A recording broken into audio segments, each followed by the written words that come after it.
नमस्कार भाई लोग। तो कैसे हैं आप लोग देख रहे हैं तेज भोजपुरी बिहार। मैं हूं अमित राज।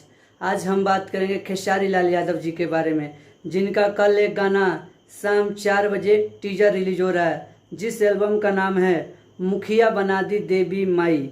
बहुत ही कमाल का और बहुत ही बेहतरीन का जो कल शाम को 4 बजे टीजर रिलीज हो रहा है, तो बहुत ही कमाल का सॉन्ग है।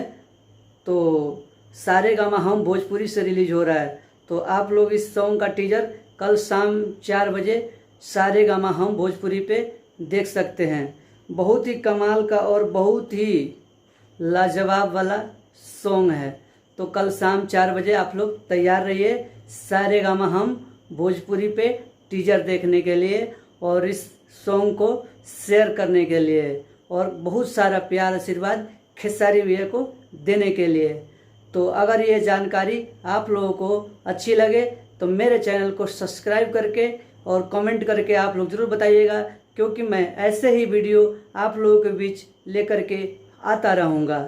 तो आप लोग देख रहे हैं तेज भोजपुरी बिहार। मैं हूँ अमित राज। जय भोजपुरी, जय बिहार।